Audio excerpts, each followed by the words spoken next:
আমাদের দেশের অর্ধেকের বেশি মানুষ যেখানে দারিদ্র সীমার নিচে বসবাস করে, সেখানে কিছু দেশের মানুষ টাকা দিয়ে স্বর্ণের বার কিনে। এমন একটা দেশ যেখানে পানির নিচে আপনি পেয়ে যাবেন আস্ত একটি শহর। এমন একটি দেশ যেখানে রোবটের রেস হয়। হ্যাঁ বন্ধুরা, আজ আমরা আলোচনা করতে চলেছি পৃথিবীর অন্যতম ধনী দেশ দুবাইকে নিয়ে। তো স্বাগতম বন্ধুরা, যাতে করে আরেকটি নতুন এপিসোড। দুবাইয়ের নাম শুনলেই মনে হয় বুর্জ খলিফা কিংবা বুর্জুল আরবের কথা, কিন্তু এসব বড় বড় অট্টালিকা ছাড়াও এর এমন কিছু স্থাপনা ও জায়গা রয়েছে যেগুলো আপনার মাথা ঘুরিয়ে দেবে। দেশটি এতটাই ধনী যে এখানে আপনি টাকা দিয়ে সকল বিলাসিতা উপভোগ করতে পারবেন, তেমনি আপনি চাইলে টাকা দিয়ে স্বর্ণের বারও কিনতে পারেন।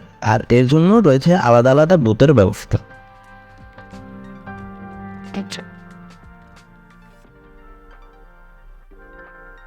এখানে এমন একটি শহর আছে যাকে বলা হয় ফুলের রাজ্য। জায়গাটিতে প্রায় 15 কোটিরও বেশি ফুল আছে। এটিকে বলা হয় মিয়াটন গার্ডেন। আর এখানে ফুলের কারুকার্য দেখলে আপনার মনে হবে আপনি ভুল করে কোনো ফুলের প্রভাতে চলে এসেছেন।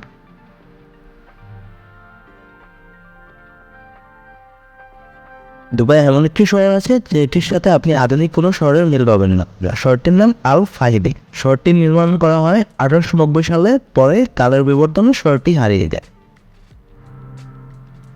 অন্যান্য দেশ যেখানে রোবট তৈরি করতে পারে না, সেখানে দুবাইতে রোবটের রেস কিংবা রোবটের ড্যান্স স্বাভাবিক ব্যাপার।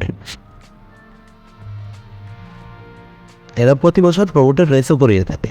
সাধারণত উটের উপর রোবট বসিয়ে উটের রেস করানো হয়।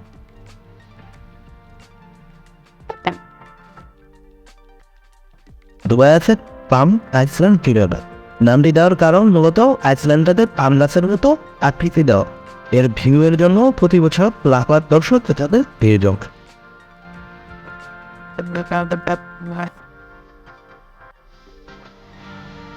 শহরটিতে আপনি পেয়ে ভাসমান বাড়ি, যেখানে আপনি পানির উপর ভাসমান বাড়ি ভাড়া করে নিতে পারেন। এমনকি পানির উপর এক জায়গা থেকে অন্য জায়গায় অনায়াসে ঘুরে বেড়াতে পারবে। কিন্তু এর জন্য আপনাকে কিনতে হবে মোটা অঙ্কের টাকা।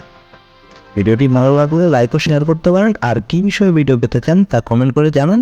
আর এমন নতুন বিষয় জানার ইচ্ছে থাকলে জাদুঘর চ্যানেলটিকে সাবস্ক্রাইব করে পাশে রাখা বেল আইকনটি প্রেস করুন।